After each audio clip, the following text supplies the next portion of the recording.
Ndio maana nilisema hakuna gisi unaweza kwenda mbinguni pasipo Roho Mtakatifu. Kwa tafsiri nyingine, hatuwezi furahisha Mungu bila Roho Mtakatifu. Sema nguvu.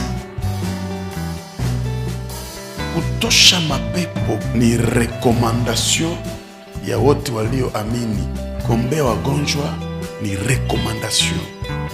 Lakini unaweza fanya bile vyote na hauna nguvu za Roho Mtakatifu. Sasa nyewe mkajiuliza, namna gani nilikuwa mkanisa nikapata muujiza nikapona nikafanya? Nguvu ya Roho Mtakatifu niko nazungumza haikusaidie kufanya tu miujiza, lakini inatusaidia kumpendeza Mungu.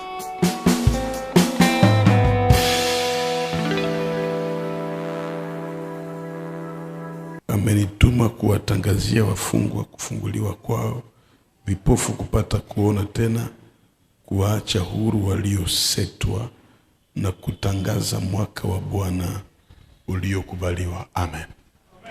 Tunaweza kaa.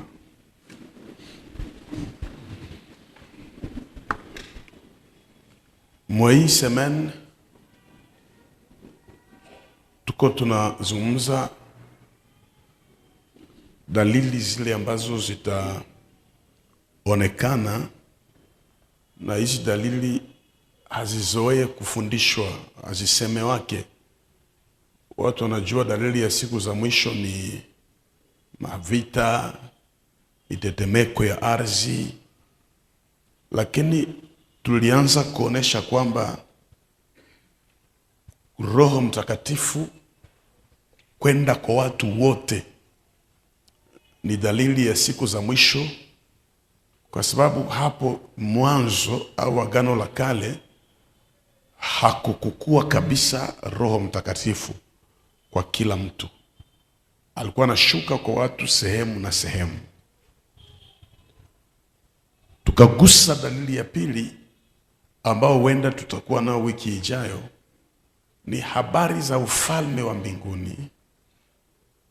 Itahubiriwa mahali pote duniani. Na bado tuko katika mafundisho ya Roho Mtakatifu. Ilibidi tumuelewe vizuri, ili tukiingia kwa somo za nguvu haitakushinda tena ukisha kuelewa Roho Mtakatifu. Kuna vitu 4 unatakiwa kuandika sahihi. Ya kwanza ni kazi za Roho Mtakatifu. Andika na urudilie, sema kazi za Roho Mtakatifu. Ndio. Ya pili ni matunda ya Roho Mtakatifu. Sema matunda ya Roho Mtakatifu. Ndio. Andika zawadi au vipawa vya Roho Mtakatifu. Ningelipenda tekniki kwenda tuandikia huko mbele kama kuchelewa. Kazi ya Roho Mtakatifu, matunda ya Roho Mtakatifu, zawadi ya Roho Mtakatifu, kisha kuna kitu kinaitwa umuhimu wa Roho Mtakatifu. Umuhimu maana yake samani, la valeur, l'importance du Saint-Esprit.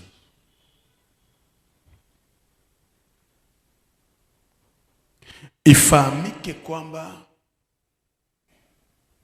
Roho Mtakatifu ana kazi nyingi sana. Nasema tena nyingi sana. Na hata kama tungisema eskatoloji yote, hatuwezi kupekua vile vipengele vya kazi ya Roho Mtakatifu. Lakini nitajaribu kuonesha zingapi leo ambazo zitatusaidia. Okay, mliandika vitu vingapi? Ya kwanza ni kazi za Roho Mtakatifu, ya pili ni matunda ya Roho Mtakatifu, ya tatu ni zawadi ya Roho Mtakatifu, ya 4 ni umuhimu wa Roho Mtakatifu.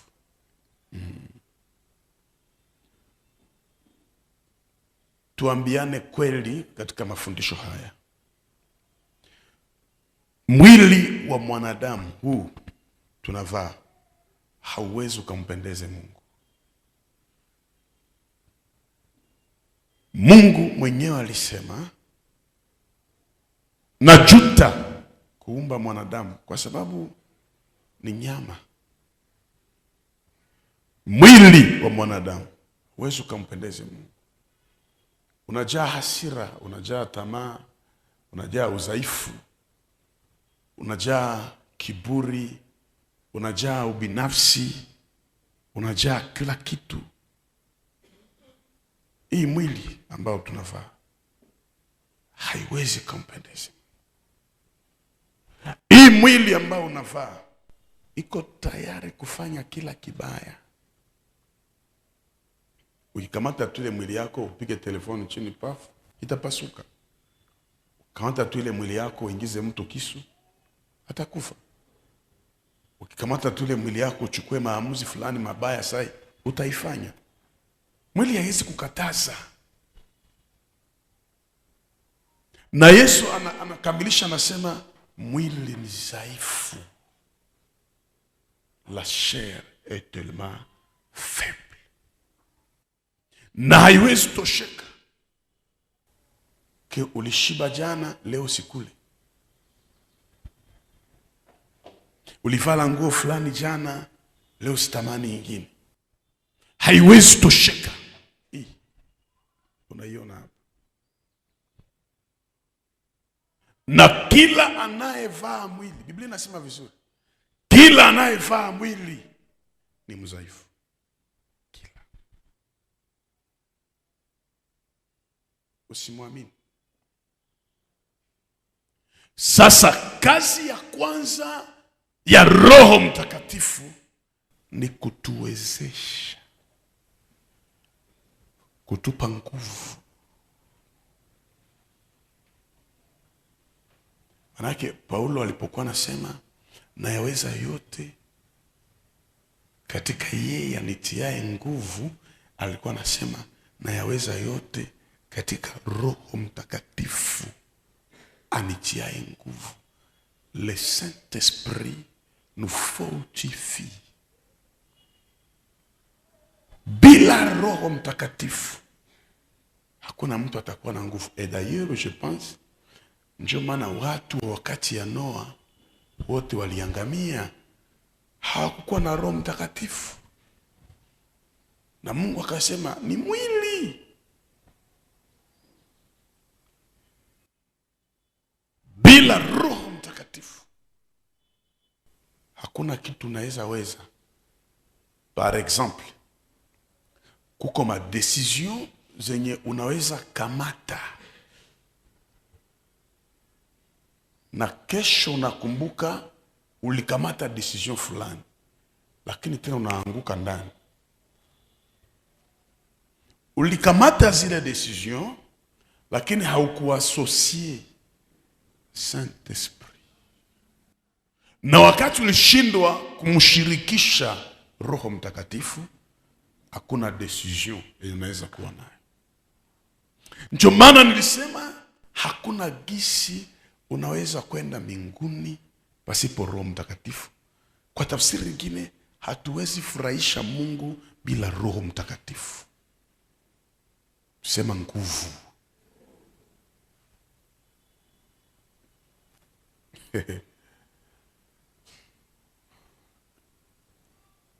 Kutosha mapepo ni rekomandasyon ya wote walioamini. Kuombea wagonjwa ni rekomandasyon. Lakini unaweza fanya bile byote na hauna nguvu za Roho Mtakatifu. Sasa nyewe mtajiuliza, namna gani nilikuwa mkanisa nikapata muujiza, nikapona, nikafanya?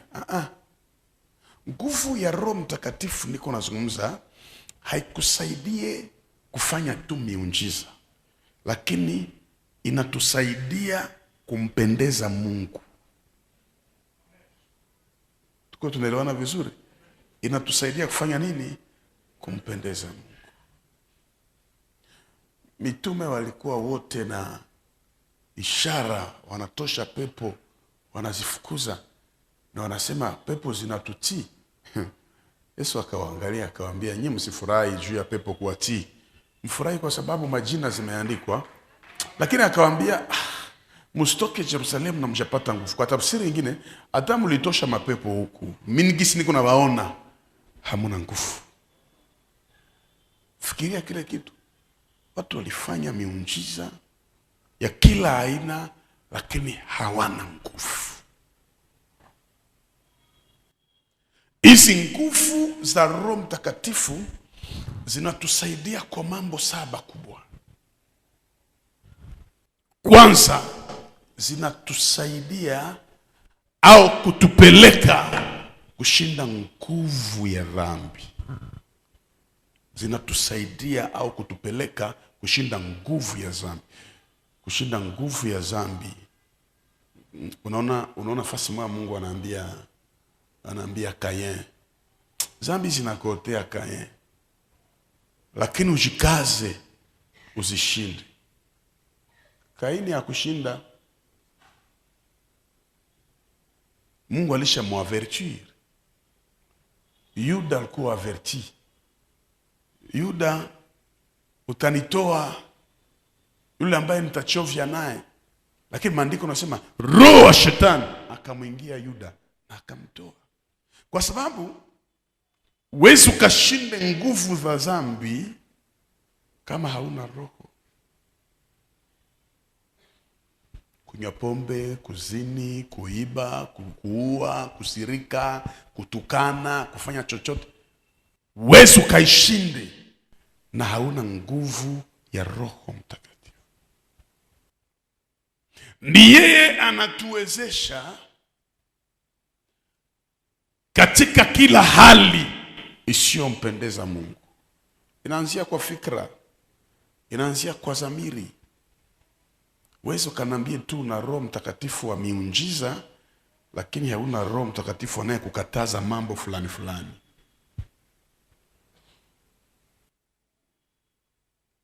Roho hawezi vumilia ukue naye na harufu ya pombe na yala mwili yako.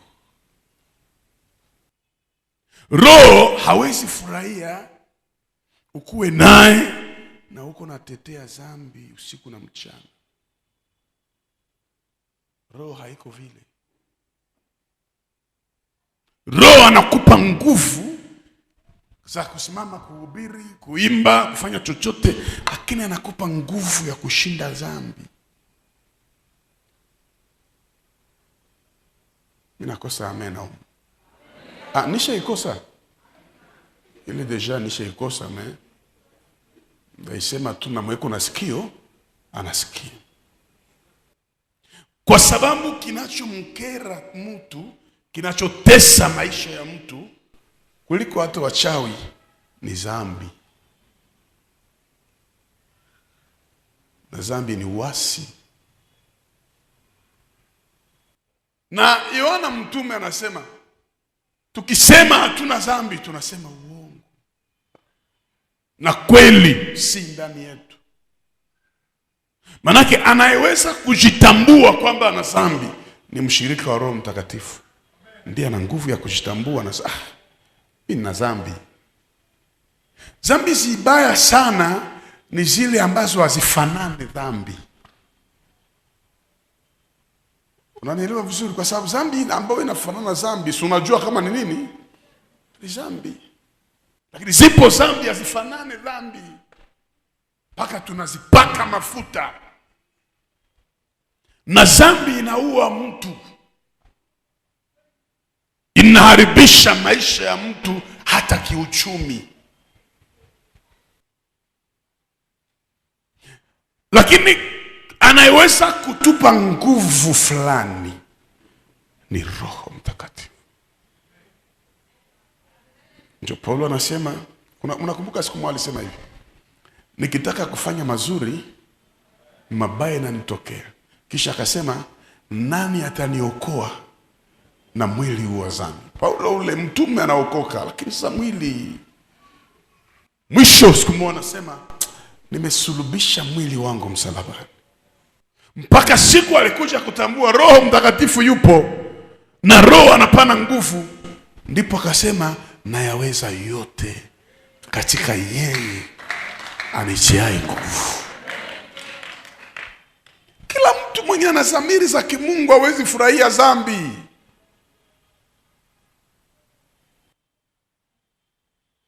Wezi fanya sambla, inakupiga na huwezi pata nafasi ya kuifurahia wokovu kama Roho Mtakatifu haiko ndani yako. Roho anatupa nguvu ya kuishinda dhambi, lakini pia anatupa nguvu za kusamehe. Mtu mmoja aseme amen. Kuko watu waliokukosea huwezi ukaongea nao kama hauna Roho Mtakatifu.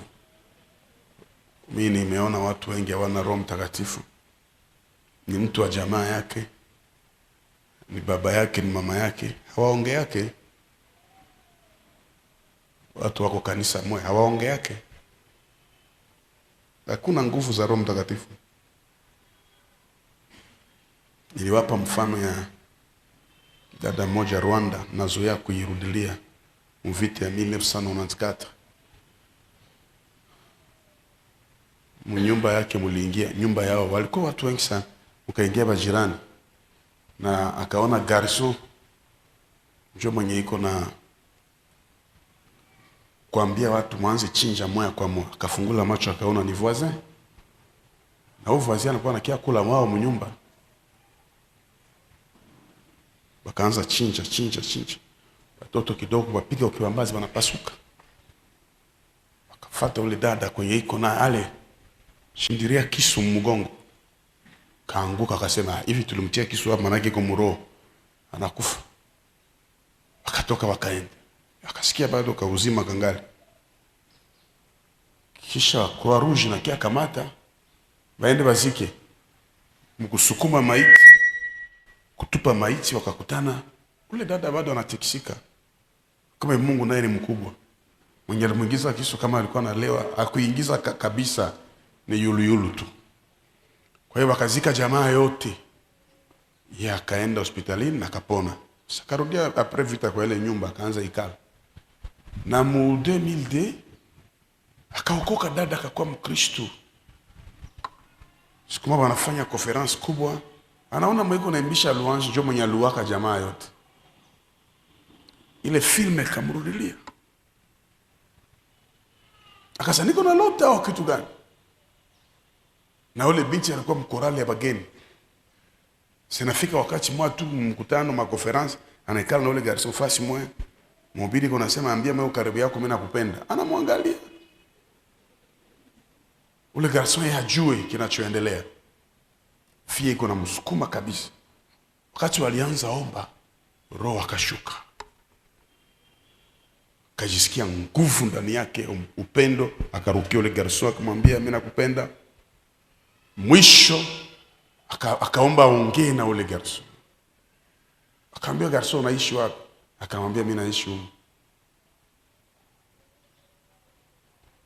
Akamwambia tangia leo hautaishi huko, twende kwetu. Garçon anasema unanisaidia kwa sababu alikuwa anaishi kanisani tu. Njoo kupeleka garçon. Garçon anaona kwenye aliwaka watu njoo kwa biko naenda.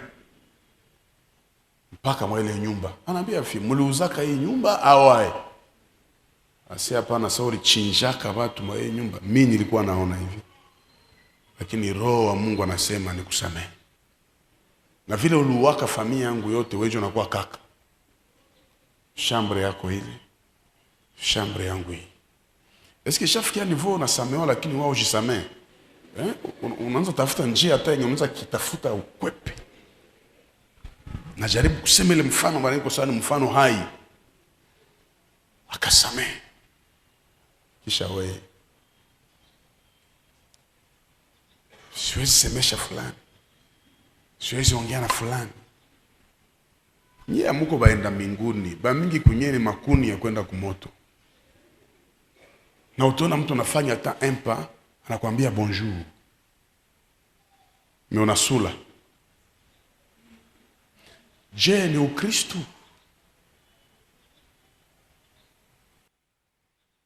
Wengine hatuwezi kuwasamehe kwa kukumbuka makosa walioifanya, lakini tukitembelewa na Roho Mtakatifu, Roho anakuambia samehe, samehe huyu.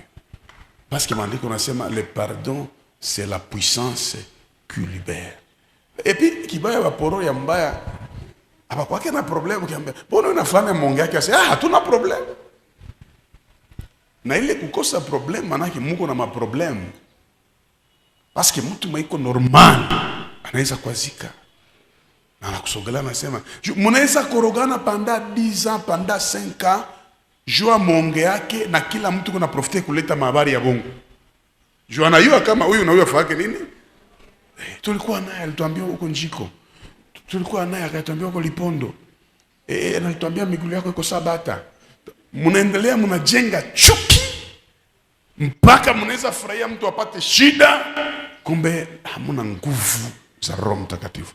Lakini pia Roho Mtakatifu anakupa nguvu ya kujifurahia, nguvu ya kujiitika. Unajua complex ni kitu kibaya sana. Mimi najivalia kiatu kangu hapa, sivale juu ya watu, mimi navala juu yangu. Kama ni kangapi sijue. Ndakuta mwingine anavala ya $500, mimi yangu ni ya $5. Deja yeye ni yeye na mie ni mie. Roho Mtakatifu ananipa nguvu ya kuko benye abayitikio abajitikake. Niko mweusi, Mungu aliniumba niko shokola. Mimi nataji menya tena juu ya nini? Hii yote ni kukosa Roho Mtakatifu. Mungu alikupatia kifua. Sio tu maziba hii Mungu aliumba mwanamke. Mungu akutia mifupa. Mungu alijua kama itashukaka. Inashuka usapandisha, shusha kravate yako. Ni complexe gani na shokse?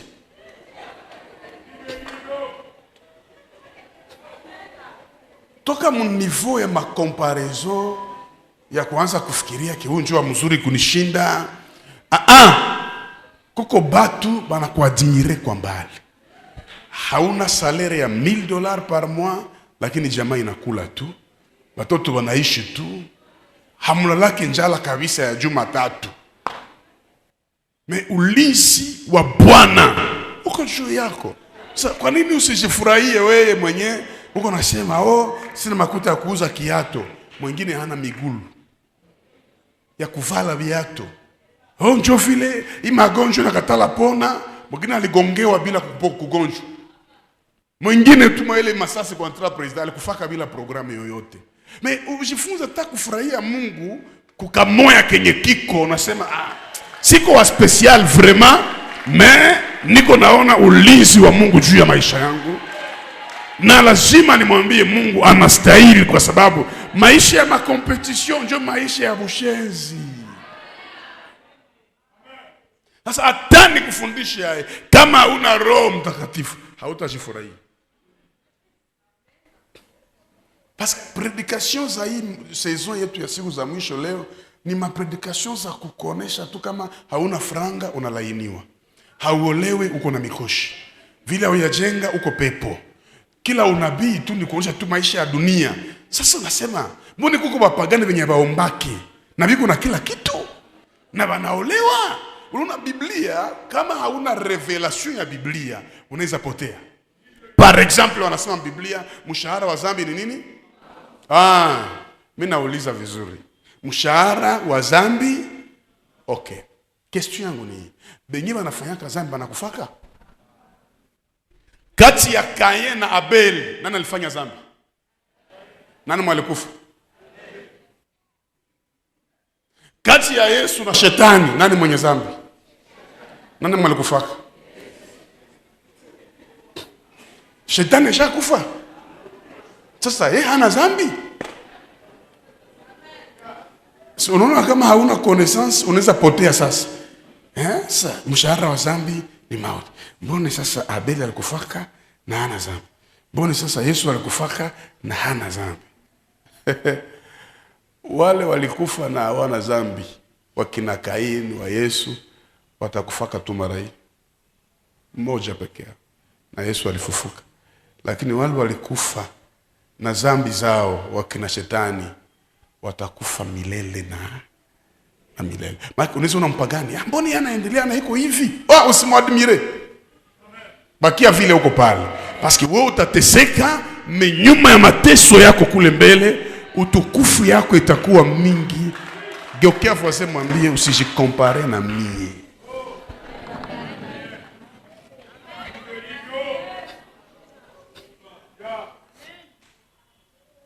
Fulani alivala bazin na mie ni ivala. Unayajua afikie mu niveau ya bazin. Anatokea wapi? Ndio maana mko na kufa juu ya tamaa. Kwa maisha ifo kuna jiona special. Mimi nishako na maisha ya makurse. Wapastere ya Goma wanapenda kurse sana.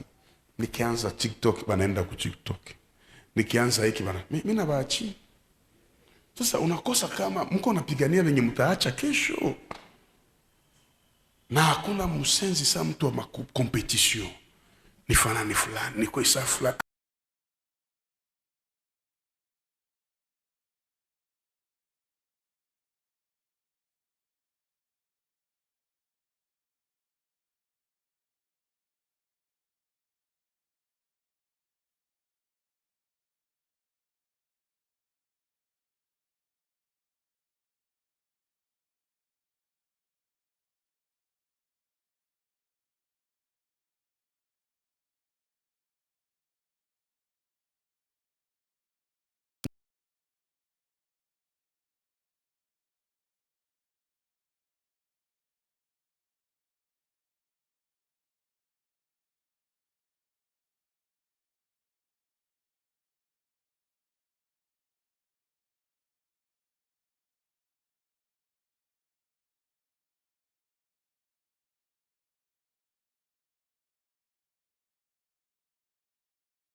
Lakini kuna vile tunavyo.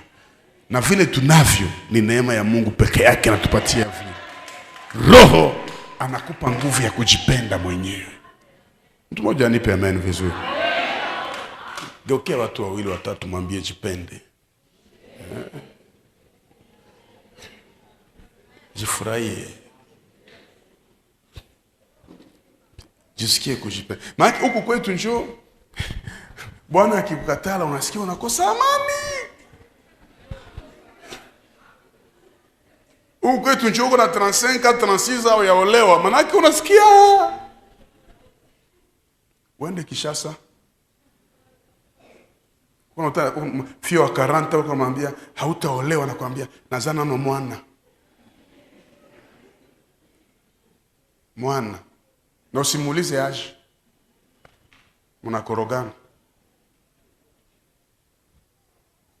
Uko njoo unajisikia ke uko mlocataire inakusumbua. Nilifika Afrique du Sud, papa yuko nalo magari. Hana hata franga kulipa nyumba. Analombaka tu mwenye gari anambia niko na kuchungia mwa hii gari yako. Kuko benye tuko navyo. Na hatuna macho ya kumwambia Mungu asante. Wewe una uko locataire mimi unashinda baere franga. Mwezi tu ikiisha nakuwa hivi. Sasa usiwanje baere, unatetemeka kaza nipe. Mimi nimejifunza sana kushukuru Mungu. Najifunza sana kushukuru Mungu jinsi nilivyo, kwa sababu kile Mungu akitaka kunipa anaweza nipa leo tu. Hakuna kitu kinamzuia. Na kama hayataka kunipatia mimi ndampeleka wapi? Yeye pekee atuambia hatuwezi muona, na tukimuona tunakufa. Unapenda mimi nikufe? Tunaomba tu hapa, tunamshukuru, tunamwachia afanye kenye anataka. Roho Mtakatifu hupigana na mawazo mabaya ndani yetu. Eske mnajua maana ya mawazo mabaya? pensée impure. Mawazo mabaya. Okay, ngoja nikuexplique. Banakuletea rapport. Tulikuwa na fulani iko nasema hivi na hivi na hivi. Kila mtu akisikia habari roho inavunjika. Si ndio vile? Anasema hivi. Ya kwanza inakuyaka mroho ya mtu. Ifo ni mufate, ni mwambililie. Au vile sitamwambililia, niuze mega yangu. Nimpandie kustati leo ataona. Kisha unapanda kustati, hakusoma. Inakia expire. Na kuisomaka inawakia tu mroho yako. Au nasema hapana, vile tu alisema vyangu. Ifo na mimi nitafute watu, nianze eleza moja, mbili, tatu. Mwingine nasema hapana, mimi niseme, mimi ifo tu tuzioneshe mimi naye, nipigane naye. Mwingine anasema mimi sitapigana, mimi nakia tu kinyuma na kisu. Ndio watu wanakufaka. Ni apres kuweka kitu fulani mroho kinakomala. Mesa uko na Roho Mtakatifu ndani yako. Maneno yanakuya ya kuvunja moyo. In minute dem minute tunasema nani muone, nani mwambie, nani pigane, sitachange. Mimi namtegemea aliyeniita peke yake atanisaidia kwa hii shida. Na stati siwezi tia kitu. Hii inakuya kwa nguvu ya nani? Ndio utaona mtu ajue kama ulishaiwa mabaya na kusemaka tena akukia yako yepeke wanafiki ya kiporo. Mbona unichangamkia yake baji? Nishakufanyia nini? Unaambia jirani, mimi nakuchangamkia yake wengi wao uonake ase, basi tuchonganishe. Deja huyu kama yepeke zamiri. Parce que problème ça inafika iko yake problème, mais vile utaigérer. Mumaisha fo kujuana. Hata munyumba bwanake na mtu anaambiaka watoto yake, leo mama yenu msimsemeshe, vyake vilipanda. Munapashwa acha vyake viishe kwanza. Njoo. Hii dunia, unasema unapata problem. Kuko siku utapata probleme, pako nakosa utaelezea. So na hivi kusema ndio unasema kwa watu, njoo frère kuna shida fulani, faut tu partager. Hauyapataka shida. Kuko nye utapataka unasema hii manake hata njo kasema. Hii fuenisha mie na Yesu anipiganie. Et c'est ça la maturité. Nilisema hapa huko unasema mtu anatembea mje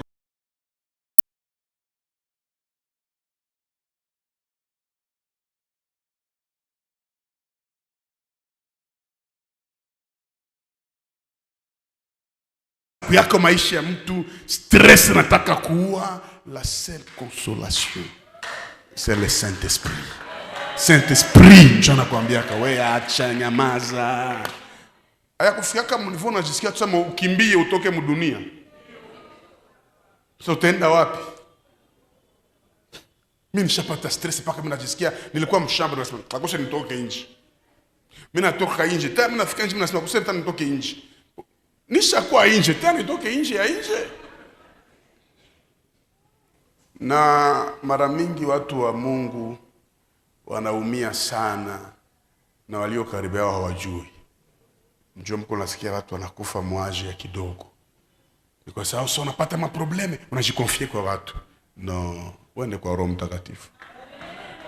Kuko mtumishi unaweza fuata uelezee maneno yako. Njoo sana kunenepeshea hayo yeye peke yake. Ulifanya vile? Sasa uko nyamafu. Unaishi wewe unanielezea hapa hauna franga, hauna nyumba, hauna na madeni yu. Baki nyamuski yake. Jote unatoka pale. Wewe unasema basi niko nyamafu. Huyu wa yulu yeye anatufarijiaka na tumuone. Anakuambia mwanangu cool down. Hii yenye uko napitia nayo itapita. Surtout shi wenye hakuna mwanaweza kubali kama hauna. Ayonaka mtu wa vile. Kuko watu kunyapa wenye hawaitai kama hauna. Bana hatu kama unajifanyisha. Tena bahati yako mbaya na unanenepa. Parce que stress inanenepeshaka. Roho atusaidia kuondoa mawazo mabaya. Lakini mnisikie pia, Roho Mtakatifu hutupa nguvu za kushinda ndoto wabaya. Haujawahi kuona mndoto Marie de nuit anakuya anaanza kubana kukifua, unakambia tosha mikono pale, tosha mikono pale, weka Marie de nuit kanata sogea, unakamata kisu paf, Marie de nuit kanakufa. Wewe ujue, unajua, unaona nyewe mnakuwa na Marie de nuit, mafam de nuit, hamuna nguvu.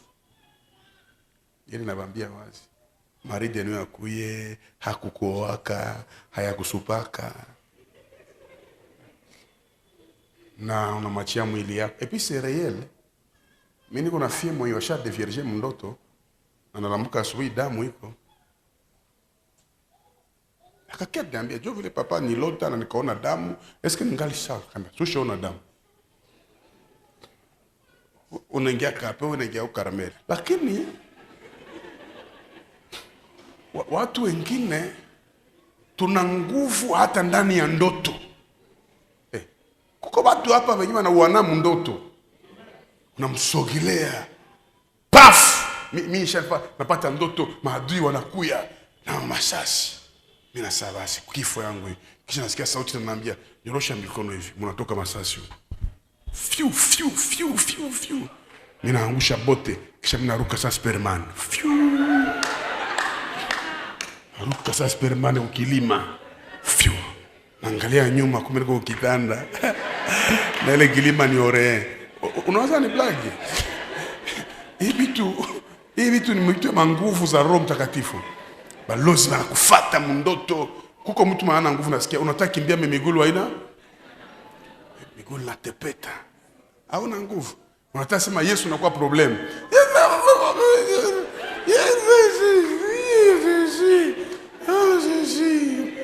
Amuka, Jésus. Au la lake tena. Unalamuka pale pale. Chini. Au tafatira makata. Ushapigwa. En réalité ça yenye tunapitia mandoto ya mbaya kama nguvu ya Roho Mtakatifu iko. Mwenye anakusogelea na pataka. Sishaambia Uvira kisi niliua mlozi. Mimi nishaua mlozi. Anifata mndoto ananibana. Na kila muka naona damu ya makucha ya mwanamke. Nilikuwa na kisu na mie mndoto, paf, kama ingiza kala muka, nikasa nikalia damu. Kasa mimi nimegiza kisu, nikaenda kumkutana, nikamwambia mlozi wenu mwa alikia nijaribia na ni mama na atakufa. Watu wakacheka kisi mnazoea chekea bahubiri. Kamaliza kuhubiri nikakamata bato, nikarudi kwa mbato, akanipigia simu kama mama kiongozi wetu anakufa na alikuwa mlozi. Wakanambia kia tuwe wengine huko. Kwa sababu mimi nilikuwa na macho ya kujua huyu mama ni mchawi. Ndio maana miozi niambia nitie mtu karibu yangu anatumika na ni mlozi, maana yake wewe ndio kumlozi paske niko na macho ya kuona. Wakanambia kia tuwe wengine huko. Tena niko najipanga. Kwa batu wenye anakusumbua ifo akufu. Na Mungu anakupatia ile ndoto spirituellement. Mimi kwa vitu wenye maki depuis kuzaliwa. Sio wanalota Marie de nuit. Ai kwanza anaweza kuya. Femme de nuit anaweza kuya. Na mtu kuna kuambia se mimi naanza muona munjia. Unaweza kuwa unaokoka na kungali navuta bangi. Ase kiu.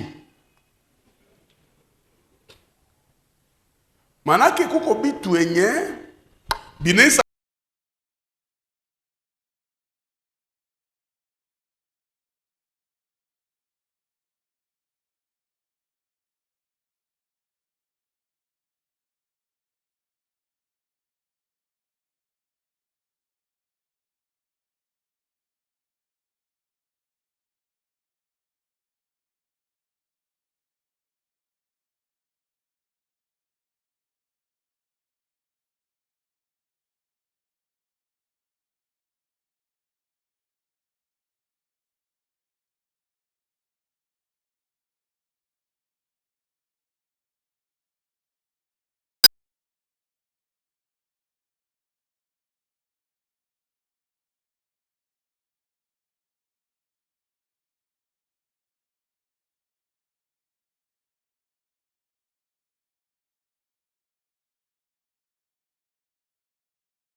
Mnakumbuka fasi moja Yesu alienda omba, ye peke akaacha wanafunzi mbali.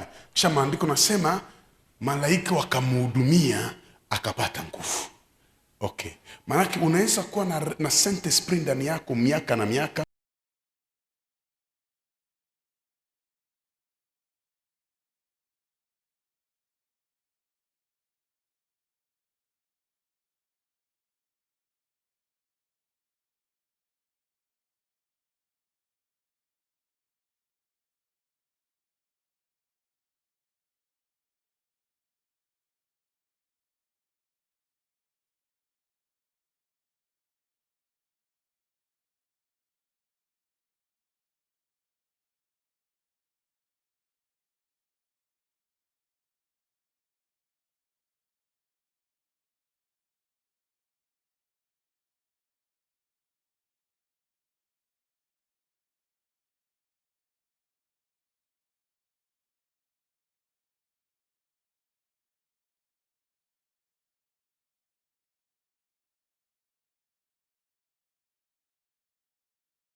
Pale Emery. Pasteur Emery ndio tunafanya example. Kamata hapa.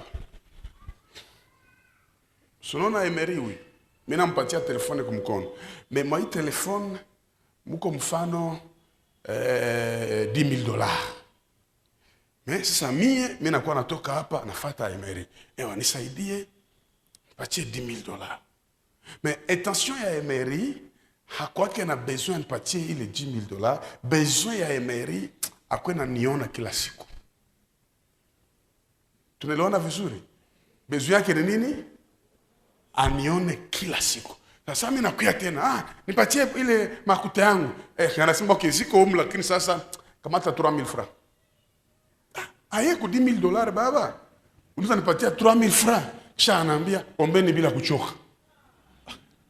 Ombeni bila kuchoka aye na wewe njoo huko na bia. Mtere mengine sina tu besoin kwenda kupatia franga, mais niko na besoin tukwe tunaonana saa yote, tunacheka saa zote kwa maana nguvu zako ziko ndani ya kunisogelea. Ndio maana Mungu hakupatia kese wewe ukamate nguvu ya 10 ans. Prier sans cesse. So ukiona mtu aombake tena, ujue ni telefoni ya bei chini. Ukiona mtu aombake tena, ujue kama ni pauvre, ni telefoni ya pauvre. Mais kama uko na maapplication ya mingi ndani yako, utaomba asubuhi, utaomba mchana, utaomba magharibi na nguvu iko ndani yako. Sasa Saint Esprit anaweza kuwa ndani yako, lakini kama haunchochee maombi, njoo mnaweza jaribiwa na unashindwa. Kuna ingine madecision, kuna ingine utakaso, kuna ingine maengagement zenye wewe utawezaka paka unaishi vie de prière. Leo watu uko najivuna, unakula haki ya mtu na uko napiga kifua. Usiku wake cause ya machozi ya mwingine. Usiku wake cause ya nini? Ya Machozi ya usililishake mwingine. Sasa nikupe siri kuende uombe. Sasa unaanza priere. Kwa unatafuta maombi ya nguvu. Uko unajidepasser kwanza mawazo yote.